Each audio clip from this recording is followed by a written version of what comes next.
നമസ്കാരം മേഡം. നമസ്കാരം. എന്തൊക്കെയുണ്ട് വിശേഷങ്ങൾ? നിങ്ങൾക്ക് സുഖമല്ലേ? ഞങ്ങൾ എല്ലാവരും സുഖായിരിക്കുന്നു. എന്താ നിൽക്കുന്നേ? ഇരിക്കൂ. ശരി, ഇരിക്കും. എന്തെത്ര പെട്ടെന്ന് രണ്ടുപേരും കൂടി? എന്തെങ്കിലും ബിസിനസ് കാര്യത്തിനാണോ? ബിസിനസ്സുകാരിയായിരുന്നെങ്കിൽ ഞാൻ ഓഫീസിലേക്ക് വരുമായിരുന്നല്ലോ.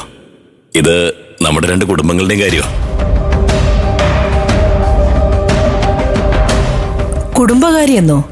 മനസ്സിലായില്ല മേഡം, ഞങ്ങൾക്കൊരു മോളുണ്ട്. പേര് വർഷിണി.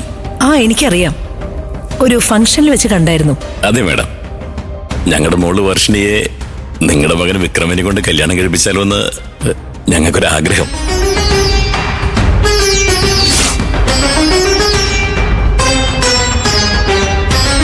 അതിലും നിങ്ങളുടെ അഭിപ്രായം എന്താന്ന് അറിയാനായിട്ട് വന്നതാ.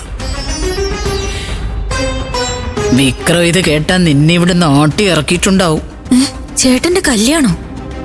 എന്താ മേഡം ആലോചിക്കുന്നത്? അല്ല, പെട്ടെന്നല്ലൊരു കല്യാണാലോചനയായി വന്നത്. അതാ എന്ത് പറയണമെന്നറിയില്ല. നിങ്ങളുടെ മനസ്സിൽ കുറെ കാലമായിട്ടുണ്ടായിരുന്നു. എന്നാ എങ്ങനെയാണ് ചോദിക്കാന്ന് വിചാരിച്ചിട്ടാ. എന്റെ വൈഫ് പറഞ്ഞു നമുക്ക് നേരിട്ട് പോയിട്ട് സംസാരിക്കാന്ന്. അതുകൊണ്ടാണ് ഞങ്ങൾ വന്നത്. ചോദിക്കുന്നതിൽ തെറ്റൊന്നുമില്ല.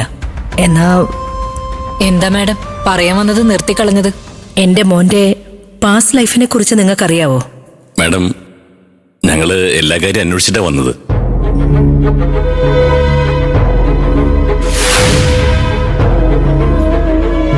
ഞാൻ ചോദിക്കുന്നതുകൊണ്ട് തെറ്റായിരിക്കരുത്.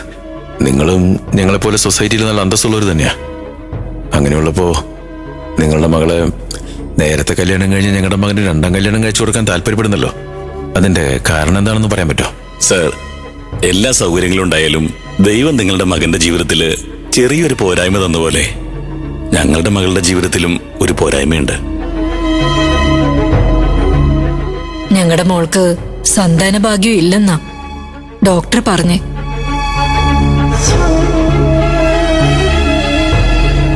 അതെ മാഡം, ഞങ്ങളുടെ മകൾക്കൊരു പോരായ്മയുണ്ട്. അത് മറച്ചു വച്ച് ഏതെങ്കിലും ഒരു ചെറുപ്പക്കാരന്റെ വിശ്വാസവും ജീവിതവും നശിപ്പിക്കാൻ ഞങ്ങൾക്ക് മനസ്സ് വന്നില്ല.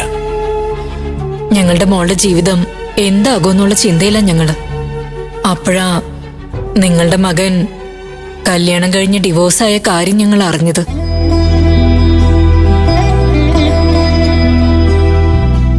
അവനും സ്വന്തമായിട്ടൊരു കൊച്ചുകുട്ടിയുണ്ടല്ലോ. എന്റെ മോൾക്കും ഒരു കുഞ്ഞുണ്ടാകാനുള്ള ഭാഗ്യമില്ല.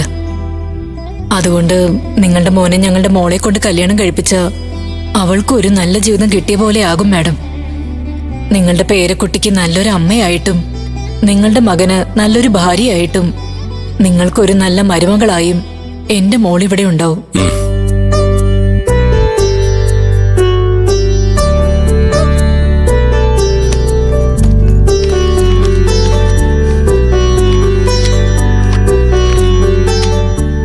ഇതിൽ എന്റെ മോളുടെ ഫോട്ടോയുണ്ട്. നോക്കിയിട്ട് നിങ്ങളുടെ അഭിപ്രായം എന്താണെന്ന് വെച്ചാ പറ.